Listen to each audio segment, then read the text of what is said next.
म राजेन्द्र बानिया। आजको संवादमा हामी नेपाल सरकारका संस्कृति पर्यटन तथा नागरिक उड्डयन मन्त्री योगेश भट्टराईसँग कुराकानी गर्छौं।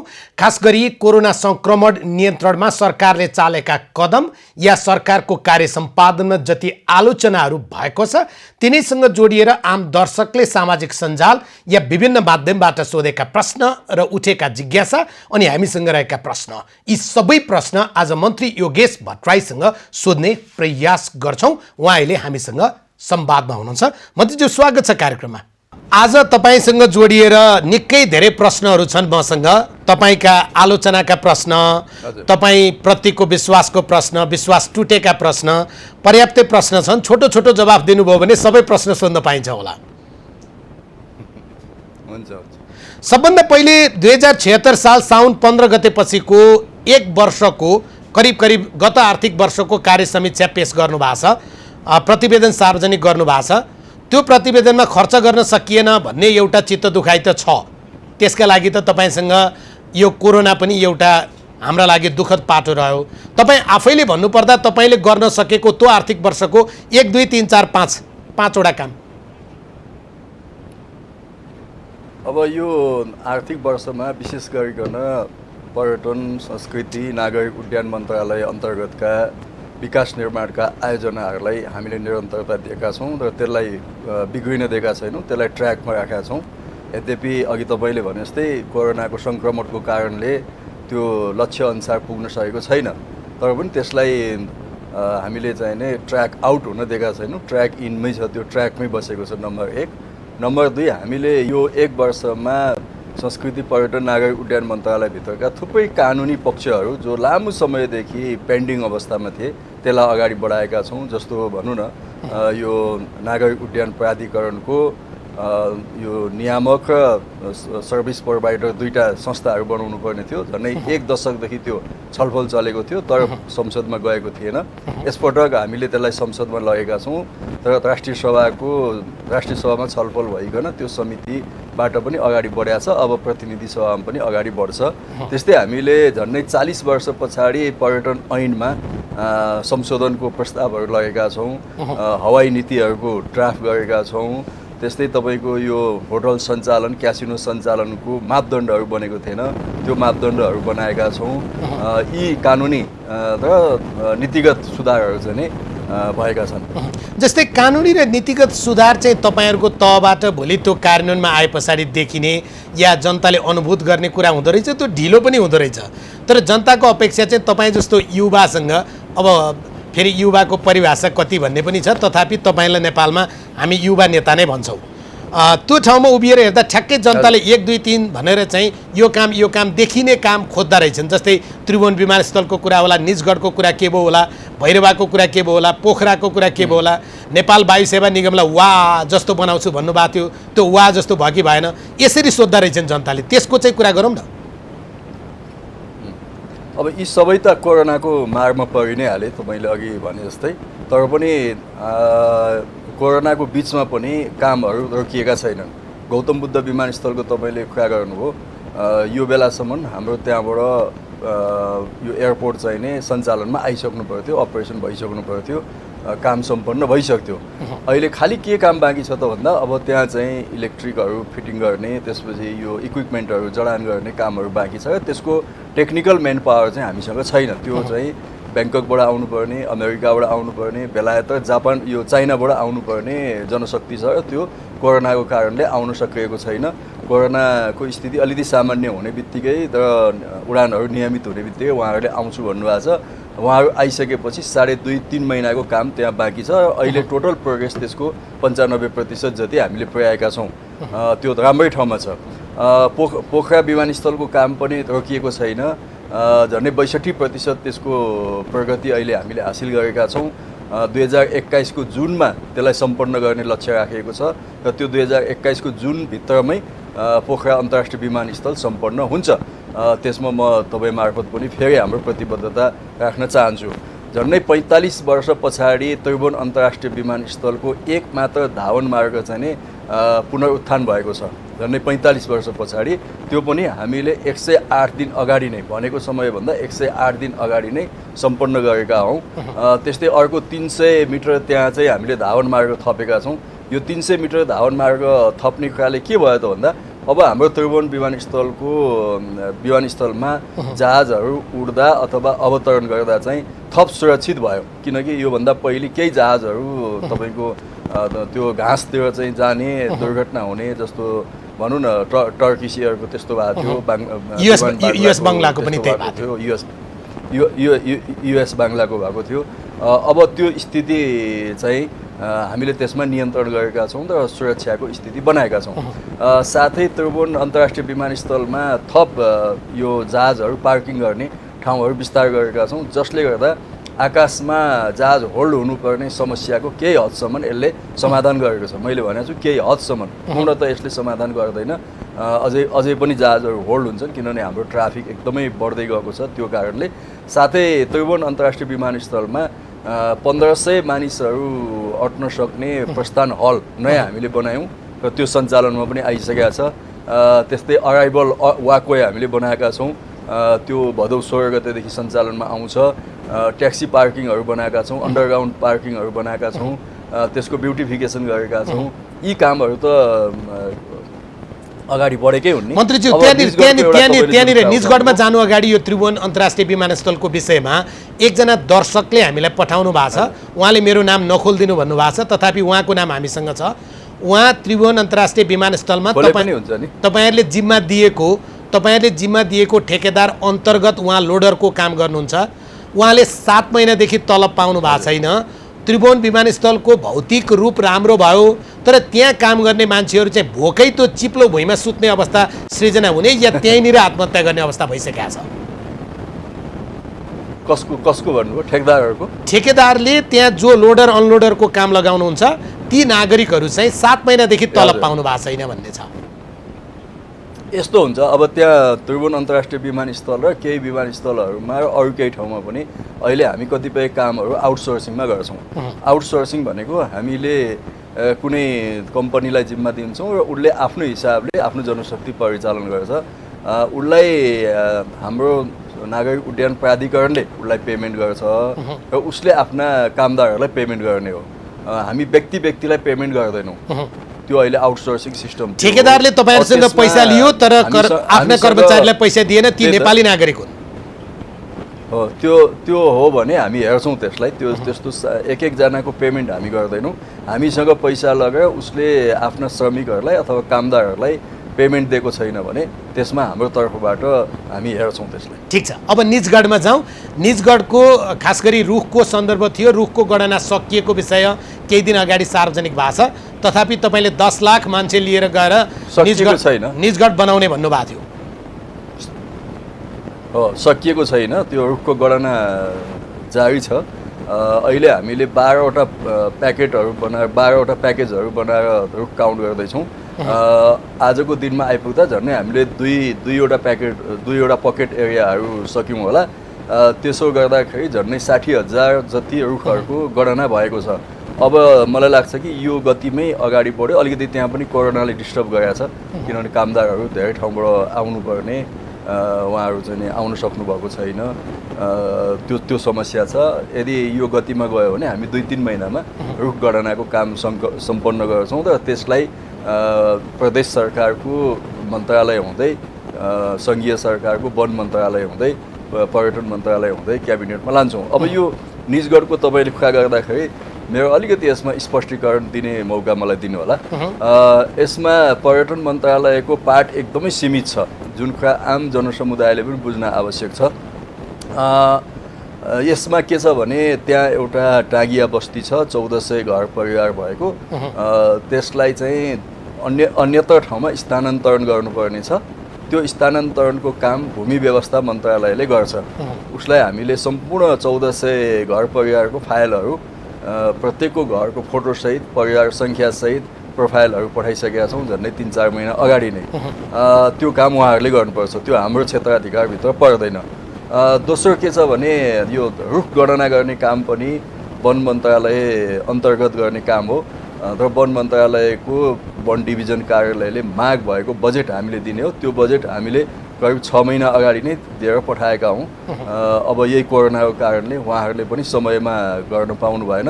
तर यद्यपि उहाँहरूले अगाडि गर्दै हुनुहुन्छ। अलिकति ढिलो भए पनि काम अगाडि बढेको छ त्यसमा। तेस्रो चाहिँ यसमा लगानीको पक्ष हो। कसले लगानी गर्ने त भन्दा अब यो सानो आयोजना त होइन, कुनै एउटा ठाउँमा सानो एयरपोर्ट बनाए जस्तो कुरा होइन।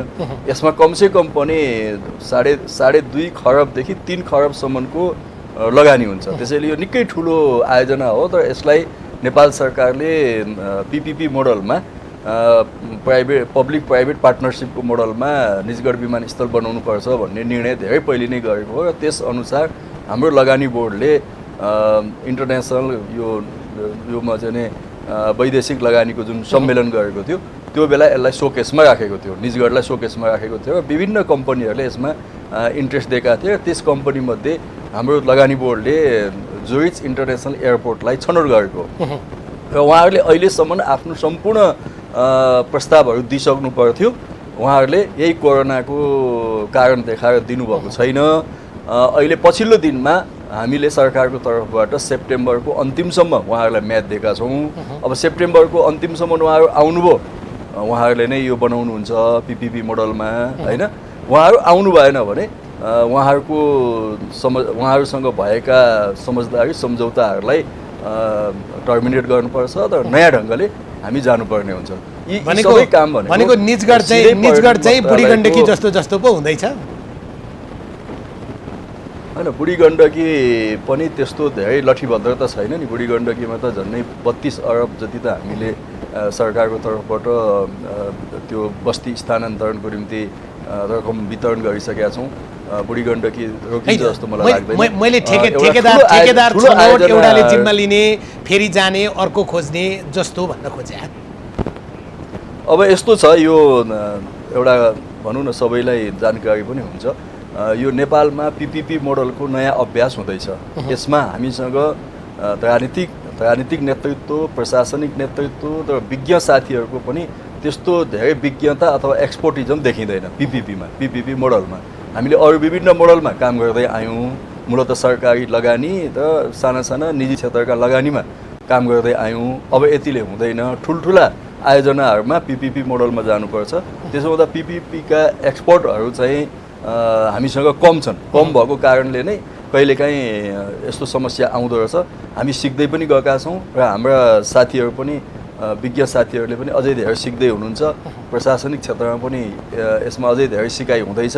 मलाई लाग्छ कि अब 2.5-3 खरबको लगानी हुने एयरपोर्ट जस्तो ठाउँमा लगानी गर्न आउने मान्छे पनि यसले कति बिजनेस दिन्छ, प्रतिफल आउँछ कि आउँदैन, त्यहाँ चाहिँ नि यो एयर ट्राफिक कतिको हुन्छ, यो चाहिँ नि उडान बाहेकका अन्य गैर उडान बिजनेस एक्टिभिटिजहरू के हुन्छन्, छिमेकी देशहरूको धारणा के छ, अरूको धारणा के छ, यो साँच्चै हामीले चाहिँ एउटा इन्टरनेसनल हब एयरपोर्ट बन्न सक्छ कि सक्दैन। सायद यी सबै कुराको विहङ्गम अध्ययन गरेर नै 2.5-3 खरब लगानी गर्ने कुनै पनि व्यक्ति अथवा संस्था आउने हो। त्यो त्यति सामान्य कुरा चाहिँ यो छैन। तर यो जम्मै कुरा तपाईँले बुझ्नु नै भएको थियो पक्कै पनि सैद्धान्तिक रूपमा 10 लाख मान्छे लिएर गएर उद्घाटन गर्छु भन्ने तपाईँको उत्साह चाहिँ त्यसो भए अलि सेलायो अब होइन। त्यसको पछाडि किन कुद्नु भएको छ? 10 लाखको ठाउँमा 9 लाख लैजाउँला, 8 लाख लैजाउँला, के फरक पर्यो? ठिक छ, त्यसो भए ठुलो आयोजना हो, राष्ट्रिय गौरवको आयोजना हो। राष्ट्रिय गौरवको आयोजना हो, त्यसलाई बिग्रिन नदिउँ भन्ने मेरो चाहिँ चाहना हो। सायद तपाईँको पनि चाहना, त्यसैले मलाई घचघच्याउनु भएको होला। त्यसलाई बिग्रिन नदिउँ, यो आयोजनालाई बिग्रिन नदिउँ। किनकि यो नेपालको निम्ति एकमात्र वैकल्पिक अहिलेको सन्दर्भमा विमानस्थलको हिसाबले यो विमानस्थल हो। यद्यपि हामीले गौतम बुद्ध विमानस्थल बनाइसक्यौँ, अब त्यसलाई अपरेसनमा ल्याउँदैछौँ। पोखरा बनाइसक्यौँ, त्यसलाई अपरेसनमा ल्याउँदैछौँ। यी दुवै विमानस्थलले आजका सम्पूर्ण डिमान्डहरू चाहिँ नेपालको डिमान्डहरू चाहिँ थ्याक्न सक्दैनन्। अथवा काठमाडौँ यो त्रिभुवन अन्तर्राष्ट्रिय विमानस्थलमा भएको चापलाई गौतम बुद्धले केही हदसम्म बोक्छ, पोखराले पनि केही हदसम्म बोक्छ, तर हामीले चाहे जस्तो ढङ्गले बोक्न सक्दैन। त्यस कारणले राजधानीसँग नजिक भएको वैकल्पिक ठाउँमा हामी जानै पर्छ र त्यो निजगढ बाहेक अर्को ठाउँ हुनै सक्दैन। तर त्यस कारणले नै हामीले फास्ट ट्र्याक चाहिँ कन्टिन्युअस अगाडि बढाइरहेका छौँ। फास्ट ट्र्याक र निजगढ एयरपोर्टको सम्बन्ध छ, यी दाजुभाइ हुन्, छुट्टिनै सक्दैन। तर ल ठिक छ, त्यसो भए निजगढको छुट्याउन पछाडि पनि मिल्दैन। निजगढको पछाडि 10 लाखको पछाडि म दौडिनँ। तपाईँ आफै दौडेको डल्फिन महोत्सवको एकचोटि सम्झना छ तपाईँलाई? डल्फिन महोत्सवमा गएर तपाईँले टिकापुरमा डल्फिन महोत्सवमा गएर तपाईँले टिकापुर विमानस्थल 1 वर्षभित्र सञ्चालनमा आउँछ भन्नुभएको रहेछ, त्यो बिर्सिनुभयो? बिर्सिया छैन। 1 वर्ष कति दिनमा हुन्छ सर? त्यसमा हामी नगरपालिकासँग समन्वयमा काम गरिरहेका छौँ। भनेको अहिले त्यो हामी विमानस्थलहरूलाई खाली केन्द्रीय सरकारबाट विगतमा त सेन्ट्रलाइज सिस्टम थियो, देशका सबै विमानस्थलहरू सङ्घीय सरकारले नै हेर्थ्यो अथवा माथिल्लो सरकारले नै हेर्थ्यो। अब अहिले विमानस्थलहरूलाई पनि हामी नयाँ ढाँचामा प्रदेश र स्थानीय सरकारको पनि सहभागिता त्यहाँ जुटाउँदै जाउँ भनेर, जस्तो राम्रो कुरा भएको छ नि, अहिले सुर्खेत विमानस्थल हामी विस्तार गर्ने कार्ययोजना अगाडि बढाएका छौँ र त्यहाँ हाम्रो मुख्यमन्त्रीजीले, कर्णाली प्रदेशका मुख्यमन्त्रीजीले, त्यहाँको अर्थमन्त्रीजीले त्यो विस्तारको निम्ति प्रदेशबाट पनि बजेट छुट्याउनु भएको छ। माथिबाट मात्रै होइन, अब प्रदेशबाट पनि छुट्याउनु भएको छ। यो पहिलो उदाहरण हो। अब सुर्खेत हेर्नुहोस्, अब यस्तै उता कञ्चनपुरमा, महेन्द्रनगरमा पनि त्यहाँको नगरपालिकाहरूले उत्साह देखाउनु भएको छ। विराटनगरमा प्रदेश 1ले उत्साह देखाएको छ होइन। 5 नम्बर प्रदेशका मुख्यमन्त्रीजीले पनि उत्साह देखाउनु भएको छ। अब हामी एउटा 3 तहको सरकारको पार्टनरसिपमा पनि विमानस्थलहरू बनाउँदै जान्छौँ, नम्बर 1।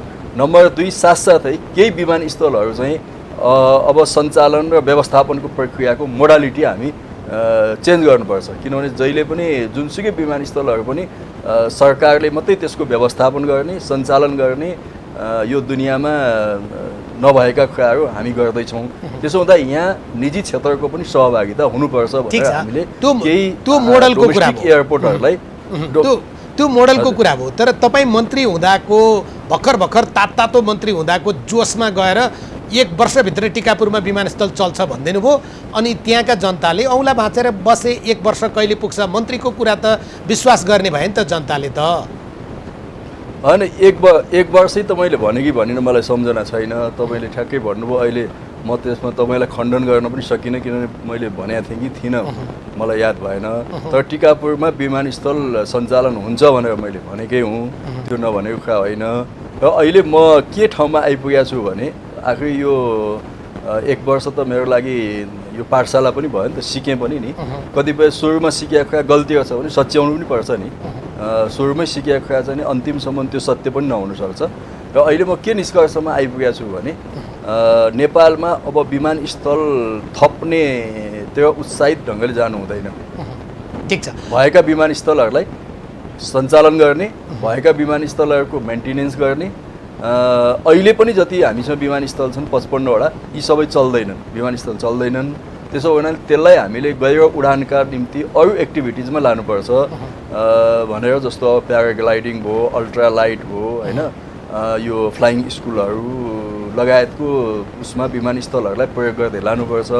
दिनमा 1-2टा ट्विनेटर जहाजहरू राखेर विमानस्थलहरू चल्दैनन् र त्यसले जति सेवा दिनुपर्ने हो त्यति दिँदैन, नम्बर 1। नम्बर 2, हामी त्यस्तो ठाउँमा फेरि पछि हट्नु हुँदैन कि जहाँ यातायातको अरू वैकल्पिक उपाय कम छ, जस्तो पहाडी जिल्लाहरू, हिमाली जिल्लाहरूमा हामीले पछाडि हट्नु हुँदैन। त्यो सरकारले सेवा दिने ठाउँ नै हो, त्यहाँ दिनुपर्छ। तर जहाँ तराई मधेसका जिल्लाहरू तर ठाउँहरू छन्, त्यहाँ यातायातको दृष्टिकोणले अरू पनि वैकल्पिक उपाय छन् भने त्यहाँ साना ट्विनेटर जहाज राख्ने विमानस्थल बनाएर राज्यले खर्च गर्ने र त्यो एक किसिमले भन्ने हो भने बालुवामा पानी हाले जस्तो हुन्छ।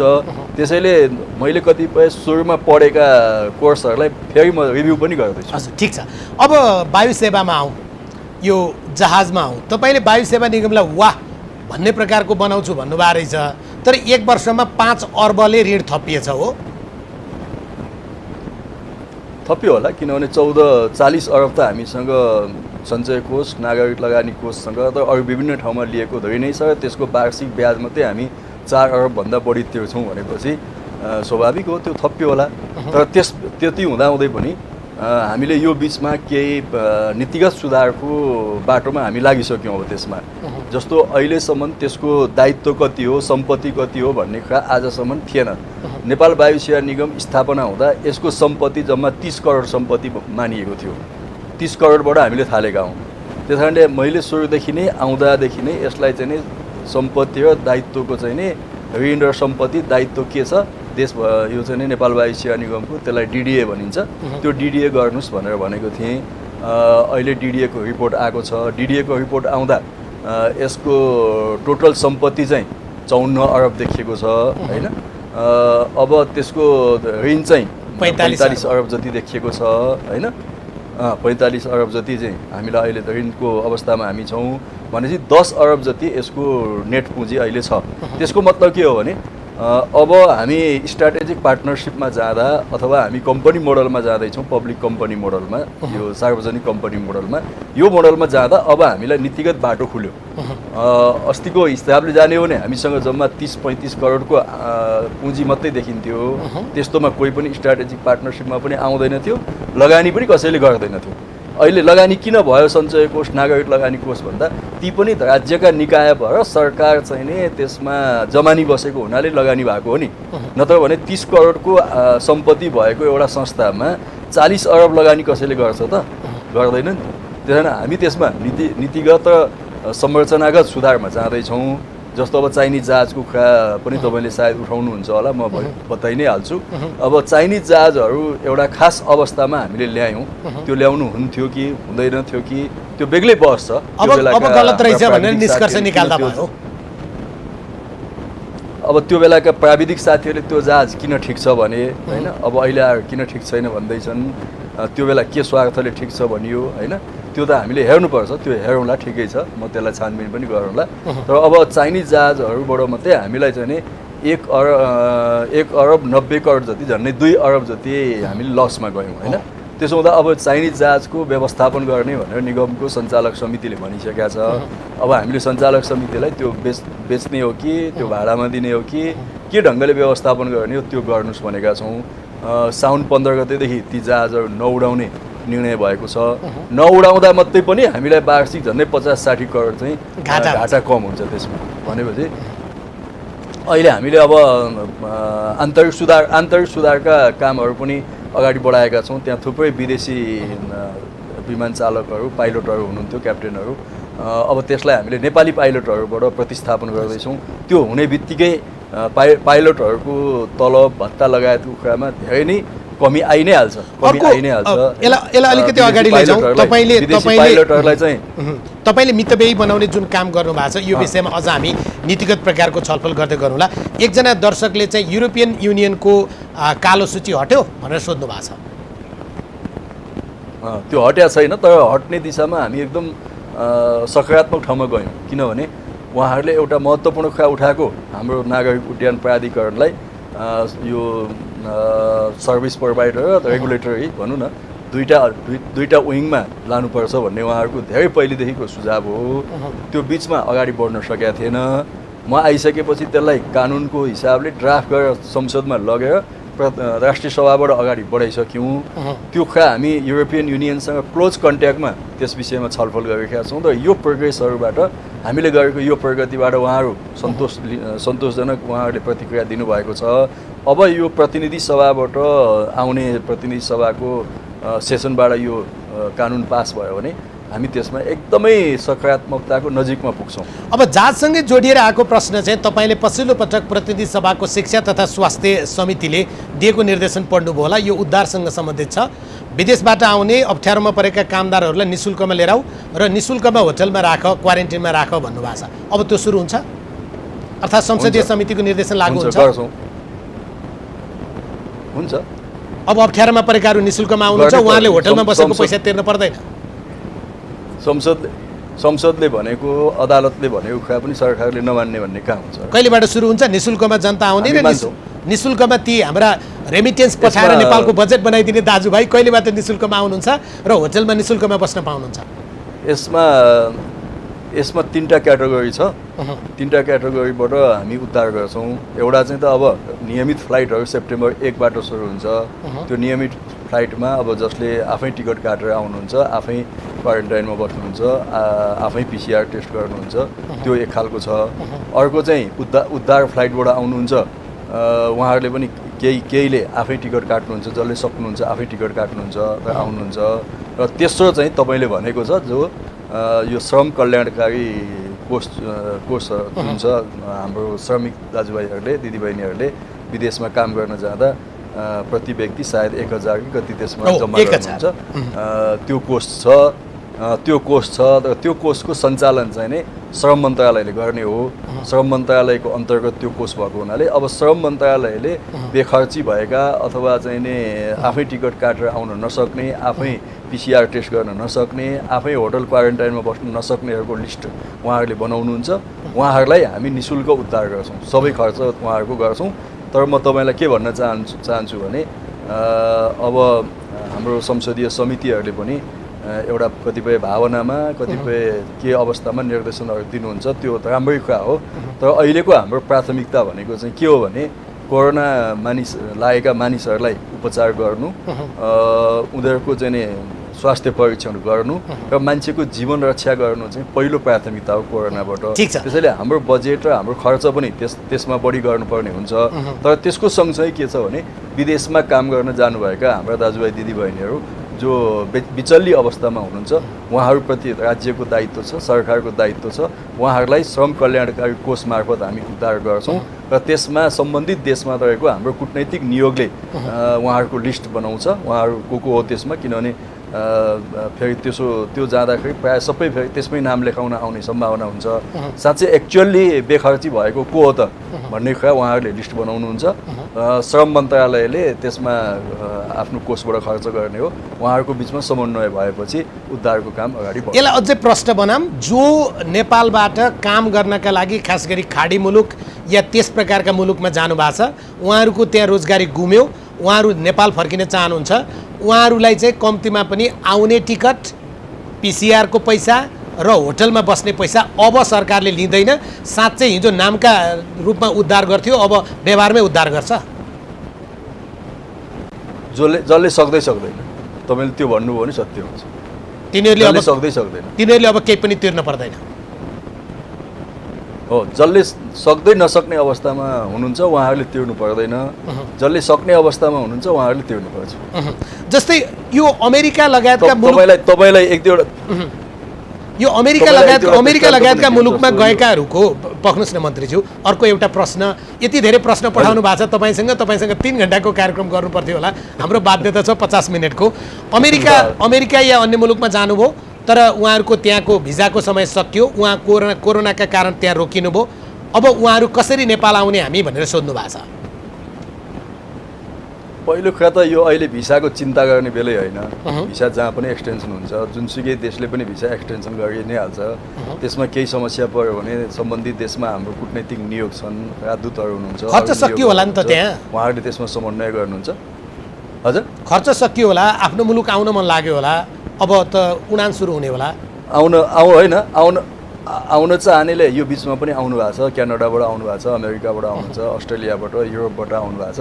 अब उहाँहरूलाई 16 गतेदेखि नियमित उडानहरू हुन्छन्। ती नियमित उडानमा उहाँहरूले चाहिँ कनेक्टिङ फ्लाइट कहाँबाट हुन्छ त्यो बुझेर पहिले जस्तै टिकट काटेर आउन सक्नुहुन्छ। तर अमेरिकामा तपाईँहरूले 72 घण्टाभित्रको PCR रिपोर्ट भन्नुभएको छ, त्यहाँ चाहिँ 10 दिनभन्दा अगाडिको चाहिँ PCR रिपोर्ट दिँदैन भन्ने उहाँहरूको गुनासो छ। अब हामीले जे नियम बनाएका छौँ त्यही नियमबाट आउनुपर्छ। उहाँहरू त्योभन्दा अरू बाटोबाट उहाँहरू आउन सक्नुहुन्न भनेको उहाँहरू आउन पाउनुहुन्न होइन। उहाँहरूको निम्ति छुट्टै नियम बनाउने कुरा भएन। अब प्लेन चढ्नु अगाडिको 72 घण्टाभित्रको रिपोर्ट उहाँहरूले नेगेटिभ बोकेर आउनु पर्यो।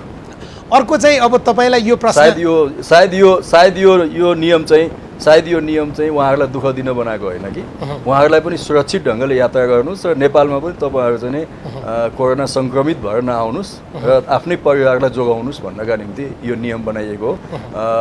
विश्वभरिमा रहनुभएका सबै हाम्रा दाजुभाइ दिदीबहिनीहरूले यो अवस्थाप्रति समझदारी राख्नुहुन्छ भन्ने नै मलाई लाग्छ। दिनमा 500 जनाको उद्धार गर्ने सूची बनाउनु भएको रहेछ।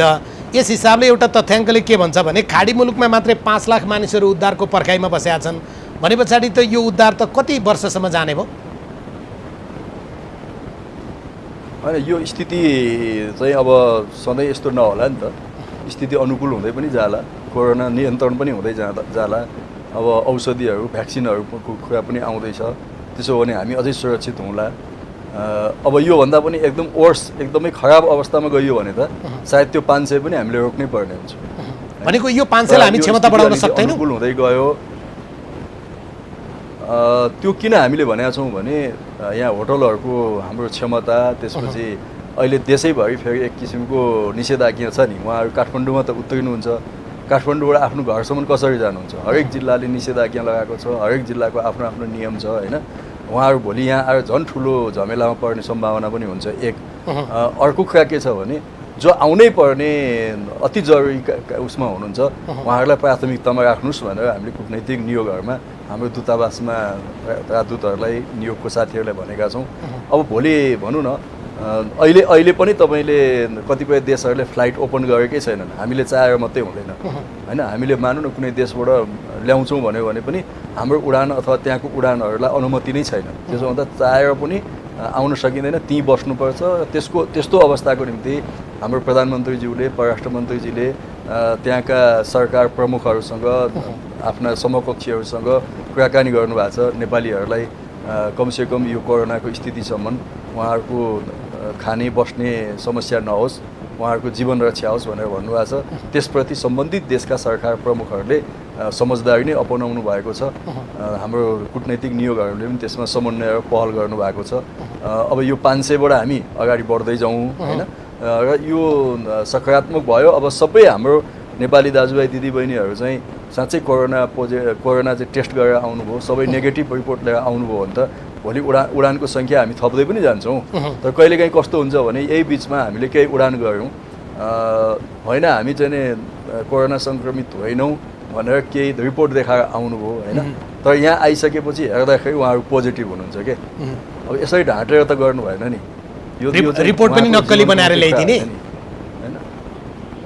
पोजिटिभ हुनुभयो, पोजिटिभ देखियो यहाँ हामीले एयरपोर्टमा चेक गरेपछि होइन। त्यसपछि उहाँहरूलाई मात्रै होइन कि त्यो प्लेनमा आएका सबैलाई हामीले आइसोलेसनमा राख्नु पऱ्यो नि। अरूले पनि दुःख पाए नि, यो काम त गर्नु भएन। ठिक छ। अर्को चाहिँ मन्त्रीज्यू दुई खालका मान्छेहरूको प्रश्न छ। एउटा जो रोजगारीमा हुनुहुन्थ्यो तर बिदामा आउनुभएको थियो, लकडाउनका कारणले जान पाउनु भएको छैन, झन्डै 7 महिनादेखि उहाँहरू यहाँ रोकिएर बस्नु भएको छ। चीनमा पढ्ने विद्यार्थीहरूको गुनासो छ, उहाँहरू शिक्षा मन्त्रालय, परराष्ट्र मन्त्रालय, पर्यटन मन्त्रालय सबै मन्त्रालय गयौँ, हाम्रो पढाइ छुट्यो भनेर उहाँहरूले चिन्ता जाहेर गर्नुभएको छ। यसमा केही जवाब छ? होइन, अब समस्या त पक्कै पनि उहाँहरूलाई पर्यो नै होला भन्ने मलाई लाग्छ होइन। उहाँहरूले भने जस्तो सहज युनिभर्सिटी पनि खोलेका छैनन्। तर अब उहाँहरूलाई जानको निम्ति रोकिँदैन। नियमित फ्लाइटहरूबाट प्यासेन्जर आउँछन् पनि, प्यासेन्जर जान्छन् पनि। अब जानेको हकमा फेरि के बुझ्नुपर्छ भने कुन देशले के नियम लगाएको छ त, हेल्थ प्रोटोकल के छ, इमिग्रेसनको प्रोटोकल के छ, त्यहाँको अरू सेफ्टीको सेक्युरिटीको प्रोटोकल के छ, गभर्मेन्टको रेगुलेसनहरू के छ, त्यो चाहिँ उहाँहरूले पालना गर्नुपर्छ। नत्र उहाँहरू फेरि बिचल्लीमा पर्ने सम्भावना हुन्छ। यदि त्यो देशले एलाउ गरेको छ, अनुमति दिएको छ आगमनको निम्ति भने उहाँहरू जान पाउनुहुन्छ, त्यसमा रोकिँदैन। यो बिचमा पनि जस्तो जापान जानुभयो, इपिएसको साथीहरू कोरिया जानुभयो होइन, अरू कतिपय चाहिँ नि युरोप, अमेरिका पनि, अस्ट्रेलिया पनि जानुभएको छ, रोकेको छैन उहाँहरूले, जान पाइन्छ। अब यो सायद हिजोको मन्त्री परिषदबाट शिक्षा मन्त्रीज्यूको प्रस्तावमा यो नो अब्जेक्सन लेटरको पनि खोलेको जस्तो मलाई लाग्छ। त्यो भयो भने विद्यार्थीहरूले पनि अब आफ्नो प्रक्रिया अगाडि बढाउन पाउनुहुन्छ। तपाईँले एउटा सन्दर्भमा पिसिआर नेगेटिभ रहेछ भने हामी कम्तीमा पनि होटलमा राख्दैनौँ, उहाँहरूलाई घर जान दिन्छौँ भन्नुभएको थियो, त्यो अलिक स्पष्ट गरिदिनुहोस् त। होइन, अब यसमा अलिकति कन्फ्युजन हुन्छ कि जस्तो विज्ञहरूले पनि विभिन्न ढङ्गले बताउनुहुन्छ। उहाँहरूको भनाइ कहिलेकाहीँ कस्तो आउँछ भने पिसिआर नेगेटिभ आए पनि 1 हप्ता अलग्गै बस्नु सुरक्षित हुन्छ भन्ने उहाँहरूको धारणा हुन्छ होइन। त्यो त राम्रो कुरा पनि हो। त्यसो गर्दाखेरि होटलमा क्वारेन्टाइनमै बस्नुभयो भने त 1 हप्ता त सबभन्दा सुरक्षित भयो, आफ्नो परिवारमा पनि गएन नि त, त्यो स्थिति त गएन। त्यसैले त्यसो गर्दा राम्रो होला कि भन्ने सोचाइ हामीले बनाएको हौँ। तर पछि यसमा फेरि पुनर्विचार के गरियो भने जब पिसिआर 100% नेगेटिभ भएको मात्रै प्लेनमा प्यासेन्जर छन् भने उहाँहरूलाई किन यहाँ होटलमा राख्ने, उहाँहरूको खर्च पनि हुन्छ। त्यसो हुँदा पिसिआर नेगेटिभ भएको सबै मानौँ, तर त्यो प्लेनभित्र सबैजना प्यासेन्जर चाहिँ पिसिआर नेगेटिभ नै हुनु पर्यो। नेगेटिभ भएको हुनु पर्यो। उहाँहरू सिधै घर जान पाउनुहुन्छ, 14 दिन आफ्नो घरमा बस्नु पर्यो। उहाँहरूको घर कहाँ छ, ठेगाना कहाँ छ, त्यसको सबै जानकारी एयरपोर्टमा एउटा फर्म भरेर उहाँहरूले बुझाउनु पर्छ। त्यसरी उहाँहरू घर जानु पाउनुहुन्छ। तर त्यो प्लेनमा यदि एउटा पनि व्यक्ति चाहिँ नै PCR नगरेको अथवा नेगेटिभ रिपोर्ट नभएको आयो भने त्यो उहाँहरू सबै फेरि होटल क्वारेन्टाइनमा जानुपर्छ। त्यस्तो अवस्थामा त्यो एयरलाइन्सको लापरवाही हुन्छ, त्यो एयरलाइन्सले उहाँहरूको सबै खर्च बिहोर्नुपर्छ। हस्, अब अलिकति तपाईँलाई नसोध्दै हुन्थ्यो भन्ने लागेको छ कि यो 260 जना जो दुबईबाट नेपाल आउन तयार भएर बस्नु भएको थियो, त्यो विषयमा त तपाईँको र उप प्रधानमन्त्रीज्यूको अलि भनामन भयो भन्ने कुरा आयो। उप प्रधानमन्त्रीज्यूले त होइन भएकै छैन भन्नुभयो। यो भएको के थियो? अब यसको त च्याप्टर क्लोज भइसकेन र? च्याप्टर क्लोज भएको छैन, झन् ओपन भएको छ। यसको क्षतिपूर्ति कसले तिर्छ भन्ने प्रश्न हो। जनताले यसको क्षतिपूर्ति मागेका छन्। कोमल प्रसाद यसमा मैले उप प्रधानमन्त्रीज्यूको टेलिभिजन अन्तर्वार्ता पनि हेरेको थिएँ। कुरा त्यही नै हो। त्यसमा अलिकति हाम्रो चाहिँ नै कम्युनिकेसन राम्रोसित समन्वयको अलिकति अभाव भएको चाहिँ महसुस हामी सबैले गरेका छौँ। त्यसमा कसैको नियत खराब होइन। त्यसमा उप गल्ती कसको भन्नुहोस् न, गल्ती चाहिँ कसको भन्नुहोस् न। नियतमा नजाउँ, मन्त्रीहरूको नियत धेरै कुरामा देखिया छ। अहिले म त्यो सोधौँला, तर यसमा गल्ती कसको भन्नुहोस् न। त्यसमा अलिकति मेरो प्रष्टीकरण भनिहाल्छु अनि तपाईँको कुरा पनि भन्नुहोला। त्यसमा उप प्रधानमन्त्री र मेरो बिचमा कुनै मनमुटाव भएको पनि होइन। मैले CCMCको बैठकमा यो CCMCको अफिसियल लेटर प्याडमा यो फ्लाइट चाहिँ नगर्नु भनेर जुन चिठी हामीलाई प्राप्त भयो त्यो गलत भयो, त्यो गर्नु हुन्थेन। त्यसले चाहिँ उता 266 जना जो एयरपोर्टमा आइसक्नु भएको थियो, इमिग्रेसनमा आफ्नो सबै क्लियरेन्स गरिसक्नु भएको थियो, उहाँहरूलाई ठुलो तनाव भयो नि। वास्तवमा त्यो ठाउँमा तपाईँ हामी भए पनि त ठुलो तनाव हो नि। त्यसैले उहाँहरूलाई तनाव भयो र मैले अझै भनेको थिएँ यो सरकारको विरुद्ध नारा जुलुस गर्न लगाउने यहीँ भित्रबाट काहीँ षड्यन्त्र भएको छ कि पनि भनेको थिएँ मैले। भने पछाडि त मुखामुक्त भारै छ नि त। भर्खर तपाईँले भन्नुभयो नि मुखामुक्त भारै छ नि। त्यो उप प्रधानमन्त्रीसँगको कुरा होइन नि त। उप प्रधानमन्त्रीले त्यसमा CCMCको संयोजकसँग भने मैले, CCMCको प्रमुखसँग भारै छ तपाईँको, यो त बुझ्यो कुरा। होइन, CCMCको तर्फबाट एकजना कर्मचारी साथीले चिठी काट्नुभयो होइन। त्यो कुरा मलाई चाहिँ ढिलो मात्रै थाहा भयो जति बेला हाम्रो प्लेन चाहिँ उताबाट खाली आइसकेको थियो। यदि त्यो कुरा मलाई समयमै थाहा भएको भए म आफै कोअर्डिनेसन गरिहाल्थेँ होइन। समयमा मलाई थाहा भएन, कोअर्डिनेसन गर्थेँ र सम्भवतः मैले उप प्रधानमन्त्रीलाई CCMCको अरू पदाधिकारीहरूलाई त्यो प्लेन चाहिँ नि ल्याउन दिउँ अनि बरु पछि 1-2 दिन रोक्नुला अथवा केही म विकल्पहरू निकाल्थेँ नि त। त्यो कुरा मलाई चाहिँ नि पहिले थाहा भएन। थाहा भइसकेपछि मैले हाम्रो प्लेनको अवस्था के छ त भनेर भन्दा प्लेन चाहिँ त आधी आकाशमा उडेर आइसकेको छ है। त्यसपछि अब नउडेको भए पनि मैले तपाईँ एकछिन बसेर त्यहाँ होल्डमा बस्नुहोस्, म यता कुरा गर्छु, प्यासेन्जर लिएरै आउनुहोस् भन्थेँ। त्यो पक्कै पनि मैले त्यो विकल्प त्यहाँ निकाल्थेँ होइन। तर ढिलो भयो, आधा आकाशभन्दा माथि आइसकेको प्लेनलाई फेरि फर्काउन मिल्यो। यो गल्ती कसको? यो गल्ती कसको? त्यहाँ चाहिँ अब भनौँ न त्यो CCMCको त्यो सचिवालयमा अथवा त्यहाँको कार्यालयमा बस्ने साथीहरूको अलिकति कम्युनिकेसन र समन्वय भएन, त्यति हो। त्यो उहाँहरूलाई कारबाही हुन्छ? अब के हुन्छ त्यो त म कसरी बताउँछु। राज्यको कोषमा त ठुलो क्षति भएको छ नि, क्षतिपूर्ति कसले तिर्छ? त्यो बस उठेछ भने हामी छलफल गरौँला। बस उठिसक्यो, हामीले उठाइरहेछौँ त। यदि त्यस्तो कुनै बस हामीले उठाएको छौँ, खाली जहाज आयो भने त्यो खाली जहाज आएको छ। 260 जना मान्छे उड्न तयार थिए। टर्किस एयरको जहाज चाहिँ त्यही दिनमा आएको छ, तर नेपाली कामदार आउने जहाजलाई चाहिँ खाली ल्याइएको छ। यो त कुनै न कुनै रूपमा त गल्ती नै हो नि। गल्ती हो नि त। गल्ती भएर त मैले चाहिँ सरकारको तर्फबाट माफी नै मागिसकेको छु सार्वजनिक ढङ्गले। त्यसमा हाम्रो कमी भयो। म पर्यटन मन्त्रीको हिसाबले, सरकारको प्रतिनिधिको हिसाबले म आत्मआलोचित छु, क्षमा गर्नु होला भनेको छु। अब अलि तपाईँसँगै जोडिएर धेरै विषय आछ। धेरै मान्छेले तपाईँलाई माया गर्दा रहेछन्, धेरै मान्छेले आशा गरेका रहेछन्, तर अहिले चाहिँ आशामा चाहिँ चिसो पानी हालिदिनु भयो योगेश भट्टराईले भन्छन्। गर्मीमा चिसो पानी पनि राम्रै हुन्छ। यस्ता जवाफ चाहिँ तपाईँहरू किन दिनुहुन्छ है? व्यङ्ग्यका रूपमा दिनुहुन्छ होला। कोही मन्त्री चाहिँ मोतीबिन्दुको कुरा गर्नुहुन्छ, कोही मन्त्री यस प्रकारको जवाफ दिनुहुन्छ। तपाईँहरूको चाहिँ पढेको स्कुलको हेड सरले नै यस्तै पढाउने हो? हाम्रो त हेड सर नै तपाईँहरू नै हो नि, मिडिया नै हो होइन? तपाईँहरूबाटै पढ्ने हो हामीले। तपाईँहरूको आधिकारिक हेड सरको कुरा गरे। तपाईँहरूले त दैनिक हामीलाई 24 घन्टा पढाएको पढाइ हुनुहुन्छ, त्यहीँबाट पढ्ने त्यहीँबाट सिक्ने हो। त्यस कारणले तपाईँ शिक्षकहरू गुरुहरू पनि काहीँ कमजोरी छ कि भनेर सायद एकपल्ट हेर्नु पर्ला के पढाउँदै हुनुहुन्छ हामीलाई। ठिकै छ, हाम्रा कमजोरी हेरौँला। हाम्रा कमजोरीले व्यक्तिलाई असर गर्ला, तपाईँहरूका कमजोरीले राज्यलाई असर गर्छ। तर बहुतै आशा गरेका घनश्याम, योगेश अनि युवा मानिएका भानुभक्त यो मन्त्रीमण्डलमा हराएनन् मात्रै बदनाम भए भन्छन्। कतिपय बदनामीको सूची पेश गर्छन् मान्छेले। यस्तो हो हाम्रो नेपालमा मात्रै होइन, कतिपय ठाउँमा होला। अलिक ज्यादा हामी यहीँ भएको हुनाले यहाँको कुरा नै थाहा हुन्छ। अलिक मान्छेहरूलाई बदनाम गर्ने, मान्छेहरूलाई चाहिँ सार्वजनिक ढङ्गले बढी त्यसमाथि टिप्पणी गर्ने हाम्रो प्रचलनै छ। हाम्रा सोसल मिडियाहरू, हाम्रो चाहिँ मिडियाहरूले पनि कतिपय लिमिटेसनहरू कहिलेकाहीँ नाग्नुहुन्छ, त्यो आफ्नो ठाउँमा छ। सबैले हामी संयमता अपनायौँ भने कमजोरी के हो, गल्ती के हो, कमी के हो, के हुन सकेन भन्यो भने त त्यसमा हामी छलफल गर्न सक्छौँ नि। होलसेल खतम होइन, होलसेल राम्रो, यस्तो त हुँदैन नि। तर खुट्यारे भनेछन् मान्छेले। तपाईँले राम्रा गरेका कामहरू, जस्तै यहाँ मलाई भर्खरै पनि केही दर्शकले लेख्नु भएको छ, साँच्चै त्रिभुवन अन्तर्राष्ट्रिय विमानस्थल चाहिँ योगेश भट्टराई आए पछाडि हेरिरहँ जस्तो बनाएको छ भन्नुभएको छ। तपाईँले गरेका काममा स्याबास भन्ने मान्छेहरूको पनि कमी छैन।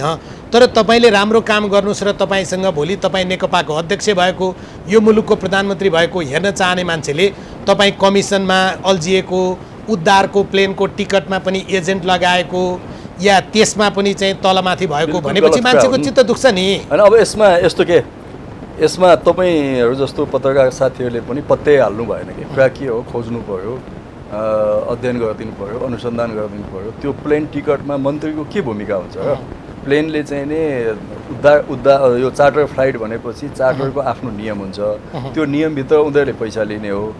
चार्टरमा अलिकति महँगो हुन्छ, त्यसमा चाहिँ नि सत्य कुरा हो होइन। अब हामीले सकेसम्म धेरै पैसा नल्याऊ होइन, नेपालीहरूलाई नठग, कसैलाई पनि नठग, नट ओन्ली नेपाली, कसैलाई पनि नठग। यो चाहिँ नि एकदम कमाउने मौका जस्तो नठान। भोलि सबैले स्वर्ग जानु पर्ला, स्वर्ग जाने बाटो कोही पनि बन्द नगरौँ भनेर हामीले भनेकै छौँ होइन। अब बदमासी विभिन्न ठाउँबाट भएका होलान्, त्यसलाई हामी चाहिँ नियन्त्रण गर्छौँ, त्यसमाथि हामी छानबिन गर्छौँ होइन। जब हामी तपाईँ अन्तर्गतको मन्त्रालय त्यहाँबाट भइरहेको उद्धार, त्यहाँबाट काटिएको टिकटमा कमिसन एजेन्टले काहीँ डबलसम्म भाडा लिइदिन्छ अनि तपाईँमाथि मान्छेले प्रश्न उठाउँछन् नि त।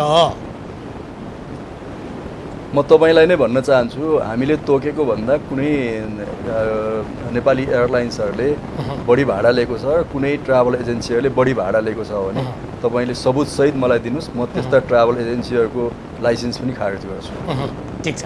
अर्को चाहिँ तपाईँमाथि तपाईँले भन्नुभयो साँच्चै मान्छे किन यति नकारात्मक भएको भन्ने विषयमा चाहिँ घनश्याम भुसाल मलमा अल्झिने, भानुभक्त ढकाल औषधिमा अल्झिने, योगेश भट्टराई तपाईँ यस प्रकारको कमिसनमा अल्झिने, यो सरकार पुरै चाहिँ सङ्क्रमित भयो, सरकारलाई नै क्वारेन्टाइनमा राखे कस्तो हुन्थ्यो, यो त अलि नकारात्मकै टिप्पणी गरे होला मान्छेले। ठिकै छ, सरकार पनि बस्ला क्वारेन्टाइनमा, केही फरक छैन, आइसोलेसनमा पनि बस्ला। तर चाहिँ आजको दिनमा हामीमाथि ठुलो जिम्मेवारी छ, जवाफदेही छ। मान्छेको जीवन रक्षा गर्नुपर्ने कुराहरू छन्, नेपाली समाजलाई बचाउनु पर्ने, मानव सभ्यतालाई बचाउनु पर्ने कुराहरू छन्। यो काम गर्दै जाँदा काहीँ कतै कमी कमजोरी भएछ भने इतिहासले हाम्रो समीक्षा गर्ला नि, त्यसमा हामी किन आत्तिनु पर्यो र? अहिले त फ्रन्ट लाइनमा जो छ त्यो फ्रन्ट लाइनमा भएकोलाई त लाठीचार्ज भइहाल्छ नि। फ्रन्ट लाइनमा स्वास्थ्य मन्त्री हुनुहुन्छ, लाठीचार्ज भइहाल्छ। फ्रन्ट लाइनमा अब यो उद्धार फ्लाइट चार्टर आदि इत्यादिको कुराले पर्यटन मन्त्रालय छ, हामीमाथि लाठीचार्ज भइ नै हाल्छ होइन। कतिपय कुरा हामीले कम्युनिकेट गर्न नसकेका होलाौँ, बताउन नसकेका होलाौँ, तपाईँहरू मार्फत सूचना नगएको होला, नबुझेको पनि होला, बुझाउँदै जान्छौँ। जो फ्रन्ट लाइनमा छन्, अब मलको कुरा आयो, मलमा चाहिँ नि लामो समयदेखिका व्यतिथि छन्। हाम्रो कृषि मन्त्रीले त्यसलाई समाधान गर्न कोसिस गर्नुभएको छ, तर आजको भोलि समाधान गर्न कोसिस गर्नुभएको छ। बजेटमा मलमा चाहिँ कर बढ्छ, मलमा चाहिँ कर बढ्छ तपाईँ जनताको कम्युनिस्ट पार्टीको सरकार भएको बेलामा। सहज ढङ्गले चाहिँ नि ढुवानी छैन, सहज ढङ्गले यातायात छैन, यस्ता समस्याहरू छन्। अब ठेकदारहरूले चाहिँ नि मन परि गरेका होलान्, त्यसमाथि उहाँले पक्कै पनि निगरानी गर्नुभएको छ। त्यस हिसाबले उहाँ फ्रन्ट लाइनमा हुनुहुन्छ होला। अब विदेशमा बस्ने श्रमिकहरूको बिचल्लीको कुरा आउँदा श्रम मन्त्रीलाई आलोचना हुन्छ होइन। विदेशमा बस्ने नेपालीहरूको कुरा आउँदा परराष्ट्र मन्त्रीमाथि प्रश्न उठ्छ। यसैले प्रश्नभन्दा त हामी माथि छैनौँ नि। त्यसैले ती प्रश्नहरू छन्, त्यसलाई मैले स्वाभाविक रूपमा लिन्छु र त्यसमा मलाई कुनै उत्तेजनामा आउनु पनि छैन। एउटा चाहिँ नि जनताले हामीलाई त्यो जिम्मेवारी दिएको ठाउँमा बसेको मान्छेले उत्तेजनामा आएर होइन नचाहिँदो कुरा गर्ने पनि होइन, नचाहिँदो बोल्ने पनि होइन। केही कमीहरू छन् भने हामी सच्याउँछौँ। तर म तपाईँलाई के भन्न चाहन्छु भने नेपालले हामीसँग भएको साधन स्रोत, हामीसँग भएको आजको जनशक्ति होइन, हाम्रो चाहिँ नि ज्ञान विज्ञान प्रविधि, यी सबै कुरा हेर्दा चाहिँ नेपालले एकदमै कस्तो कोरोना नियन्त्रणमा असफल भयो नेपाल सरकार भन्ने ठाउँमा चाहिँ छैन। अब यो कुरा मैले छैन भनेर भन्दा धेरैले पत्याउँदैनन् नि, किनभने सङ्क्रमणको सङ्ख्या दिनमा 600 700 800 का दरले बढेको छ, मृत्युको दर पनि अलिकति बढ्दै गएको छ र मान्छेले पत्याउँदैनन् नि। तर तपाईँलाई म बताउन चाहन्छु होइन, हामीले झन्डै 3 महिनाको अन्तरालमा 3-4 महिनाको अन्तरालमा आज ठ्याक्कै मलाई डाटा थाहा छैन, तर 6,20,000 जति मान्छेको कोरोना पोजिटिभ यो के भन्छ PCR टेस्ट गऱ्यौँ। यो त्यति जोगको यो जोग कुरा होइन नि, जोग होइन के यो होइन। तपाईँले पिसिआर गरेको कुरालाई त जनताले स्याबास भनेका छन्, तर आरडिटीमा नौटङ्की गरेको कुरामा त प्रश्न उठाउनु पर्यो। म बताउँछु। अर्को कुरा तपाईँको चाहिँ मान्छेहरू सङ्क्रमित भए, आजको दिनमा 20,000 भन्दा बढी मान्छे त सङ्क्रमणबाट मुक्त पनि भए नि। त्यो निको पारेर कसले पठायो त ल मलाई बताउनु त। त्यो नेपाल सरकारले खटाएको डक्टरहरूले, नेपाल सरकारले तोकेका अस्पतालहरूबाट, नेपाल सरकारले गरेको खर्चबाट त उहाँहरू निको भएर जानु पनि। अनि त्यो कुरालाई किन अन्डर एस्टिमेट गर्ने? 20,000 मान्छे त निको भएर गयो नि। आज उपचारमा कतिजना हुनुहुन्छ भन्दा 12,000 जति उपचारमा हुनुहुन्छ, उहाँहरू पनि निको भएर जानुहुन्छ होइन, कतिपय निको भएर जानुहुन्छ, जाँदै हुनुहुन्छ क्रमशः। आखिर त्यो प्रयत्न हाम्रा तिनै सेतो लुगा लाउने डक्टर नर्सले गरेको होइन र त्यो सरकार होइन होइन। हाम्रा चाहिँ सशस्त्र प्रहरी बलका झन्डै तपाईँको 400 जति होला जस्तो मलाई लाग्छ हाम्रा अधिकृत जवान साथीहरू सङ्क्रमित भए। उनीहरू कहाँबाट सङ्क्रमित भयो भन्नु त? त्यो चाहिँ सिमानामा बिचराहरू चाहिँ घामपानी कार्यक्षेत्रमै जाँदा उहाँहरू सङ्क्रमित हुनुभयो होइन। अनि म तपाईँलाई बताउँछु, त्यो सरकार होइन त, सशस्त्र प्रहरी सरकार होइन। हाम्रो आर्मीले चाहिँ नि ठाउँ गएर चाहिँ आफै स्वाब कलेक्सन गरेर ल्यायो, त्यहाँ चाहिँ आफ्नो ल्याबमा टेस्ट गर्यो। हाम्रो चाहिँ नेपाल प्रहरीको साथीहरू सङ्क्रमित हुनुभयो, ट्राफिकहरू सङ्क्रमित हुनुभयो। किन सङ्क्रमित हुनुभयो? उहाँहरू पनि घर बस्न सक्नुहुन्थ्यो नि, तर उहाँहरू पनि त्यो जनताको सेवा गर्दा सङ्क्रमित हुनुभएको हो। त्यो सरकार होइन। होइन, सरकारले काहीँ पनि काम गरेन हामीले भनेको छैनौँ। मन्त्रीज्यू तपाईँलाई चित्त दुख्ला, तर हेर्नुहोस् त्यो ठाउँमा बसेपछि सबै आलोचना सुन्नुपर्छ। तपाईँ त्यो ठाउँमा बसेपछि सबै आलोचना सुन्नुपर्छ। तपाईँहरू त आलोचना गर्यो भने त रोगीको प्रमाणपत्र दिइहाल्नुहुन्छ के कतिपय मन्त्रीज्यूले। त्यसो नगर्नुहोस् न होइन। कहिला आँखाको रोगी, कहिला मनको रोगी, कहिला दिमागको रोगी, यसो भन्न पाइँदैन। म एउटा कुरा तपाईँलाई बताउँछु। हाम्रो चाहिँ इन्डियाको डिप्लोमेट साथीहरू, इन्डियन एम्बेसीका साथीहरू हामीसँग कहिलेकाहीँ अफिसियल कुराकानीमा आउनुहुन्छ।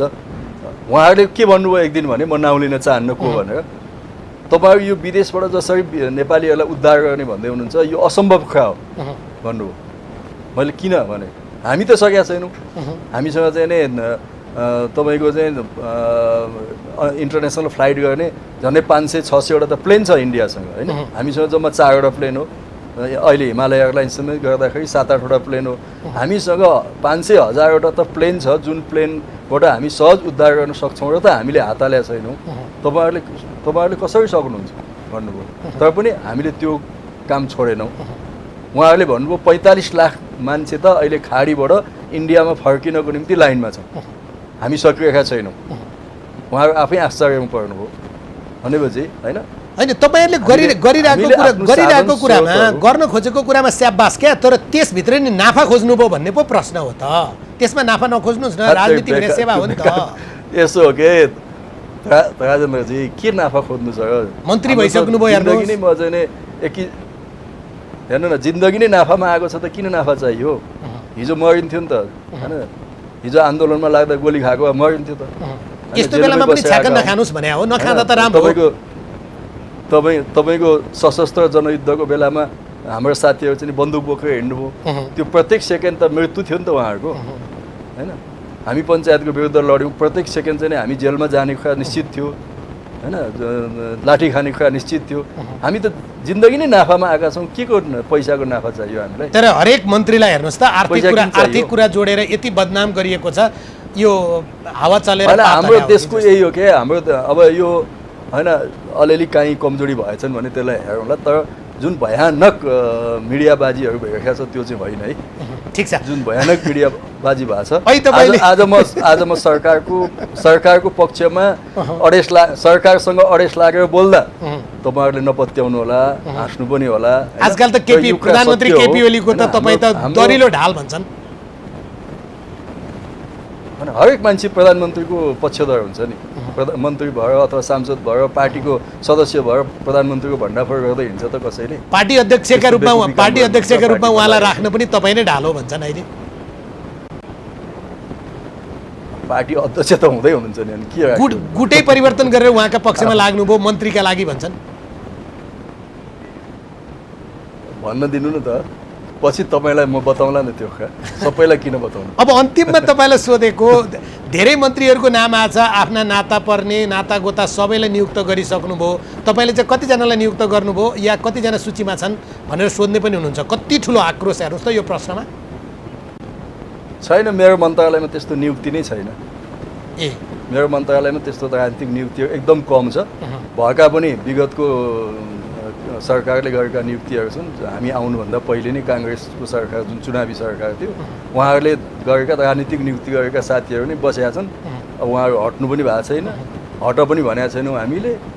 किन बस्नु भएको छ होइन? अब यो एउटा सिस्टम बनाए हुन्थ्यो। अब एउटा सरकारले नियुक्ति गरेका राजनीतिक नियुक्तिहरू, अरू प्रशासनिक, अब कानुनी, यो न्यायिक क्षेत्रका अरू चाहिँ नै संवैधानिक नियुक्ति होइन कि राजनीतिक नियुक्ति चाहिँ अर्को सरकार आएपछि स्वतः बदले हुन्थ्यो होइन? त्यो चाहिँ एउटा काम गर्ने स्पिड पनि हुन्थ्यो। अब सबै हिजोको सरकारले नियुक्ति गरेका साथीहरू नै विभिन्न ठाउँमा बस्नु भएको छ। उहाँहरूसँगै मिलेर काम गर्दैछु म। बिचरा के तर सरकारमा अहिले चाहिँ योगेश भट्टराईज्यू मन्त्रीज्यू, अहिलेको सरकारका मन्त्रीहरू या सरकारले चाहिँ कतै बिचौलियालाई, कतै ठेकेदारलाई, कतै ज्वाइँलाई, कतै सम्धिलाई, कतै अरू कसलाई यस्तो प्रकारको नियुक्ति गर्छ। राम्रा होइन हाम्रा खोज्छ। कम्युनिस्ट पार्टीलाई त राम्रो पो हाम्रो। त्यो पनि मलाई के लाग्छ भने अब त्यसमा पनि मेरो कुनै आरोप छैन। तर कुनै एउटा व्यक्तिले एउटा कानुनी प्रक्रियाबाट ठेक्का पायो भने अर्को ठेकदारले त्यसको विरोध गर्छ, मिडियाबाजी गर्छ होइन? त्यो ठेकदारको लडाइँ हो कि? त्यो हामीसँग किन लड्ने? कोही बिचौलिया छ भने बिचौलिया लड्यो भने त त्यो सरकारसँग मन्त्रीसँग किन लड्नु पर्यो? एउटा न एउटा त पाउँछ नि। हुँदो रहेछ नि। मानु न तपाईँ चाहिँ नि भोलि मैले कुनै एयरपोर्टको ठेक्का चाहिँ नि हाम्रो मन्त्रालय अन्तर्गत निकाल्यो भने त्यहाँ त 10औँ-20औँवटा मान्छेले त कम्पिटिसन गरेका हुन्छ, कम्पनी फर्महरूले कम्पिटिसन गरेका हुन्छ। त्यसमध्ये अनेक हिसाबले छानबिन गर्दाखेरि एउटाले पाउँछ नि। त्यो एउटाले पाउँदाखेरि 19वटा त विपक्षमा भइहाल्छन् नि। 19वटा विपक्षमा छन्। त्यो सबै उनीहरूको लेनदेनको कुरा हो। त्यो लेनदेनको कुरासँग हामीलाई के मतलब छ? तपाईँहरूले पारिवारिक नातेदार नियुक्तिमा पनि अलि धेरै अगाडि बढ्नुभयो भन्ने छ। कुनै अब योग्य मान्छेहरू चाहिनु पर्छ होला। एउटै मान्छेले एउटै मान्छेले 7 पटक चाहिँ मौका पाउनु पर्दाखेरिमा झापा आन्दोलनमा लडेको, तपाईँले भनेको सशस्त्र युद्धमा परिवारको सदस्य गुमाएको त्यो मान्छे चाहिँ कोही पनि योग्य हुँदैन। त्यसमा हाम्रो मापदण्ड नबन्दाखेरिको समस्या हो। अब पार्टीले अहिले हामीले समस्या समाधान गर्न जुन कार्यदल पनि बनायौँ र त्यसले सुझाव पनि दिएको छ। अब नियुक्तिहरूमा मापदण्ड बनायो भने त्यो मापदण्डले नै त्यसलाई निर्धारण गर्छ। अब अहिले मापदण्ड नहुँदाखेरि अब मलाई लाग्छ यो योग्य होला भन्ने लाग्छ, अर्कोलाई फलानु योग्य भन्ने लाग्छ होइन? अब कतिपल्ट दोहोरिन पाइने, कतिपल्ट दोहोरिन नपाइने भन्ने पनि त्यो कुनै नियम नहुँदाखेरि त्यस्तो भएको हो। अब हामी त्यसलाई मापदण्ड बनाएर नियम बनाएर नियमभित्र हामी बस्यौँ भने कसैप्रति पनि आलोचना गर्नुपर्ने, कसैप्रति पनि खराब धारणा राख्नुपर्ने हुँदैन। त्यो मापदण्डले नै गाइड गर्छ। मापदण्ड बनाउनतिर नै हाम्रो जोड छ पार्टीमा। अन्तिममा तपाईँलाई धेरै वर्षदेखि मैले चिनेको छु, अनुहार तपाईँको त्यति धेरै उज्यालो छैन नि, किन यस्तो अँध्यारो अनुहार लाउनु भयो? सन्चो छैन कि भनेर सोधे।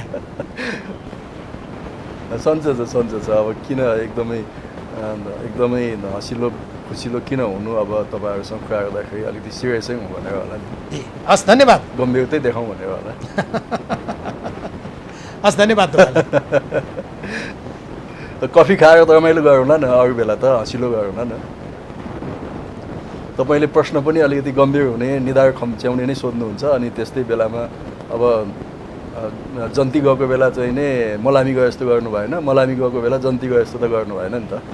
हस् मन्त्रीज्यू, फेरि धन्यवाद। ल तपाईँलाई पनि धन्यवाद छ र सम्पूर्ण श्रोताहरूलाई यो एभिन्युज टेलिभिजन मार्फत मलाई जुन सुन्नुभयो, यहाँहरूका कमेन्टहरू, यहाँहरूका आलोचनाहरू निरन्तर हामीलाई पठाइरहनुहोस्। हामी त्यसअनुसार आफूलाई सच्याउँदै अगाडि बढ्ने हाम्रो प्रतिबद्धता अन्तिममा पनि तपाईँ मार्फत राख्न चाहन्छु। मन्त्री योगेश भट्टराईसँगको यही कुराकानीसँगै संवाद सकिन्छ। खबरभित्रको खबरका लागि हेर्दै रहनुहोला एभिन्युज खबर। नमस्कार।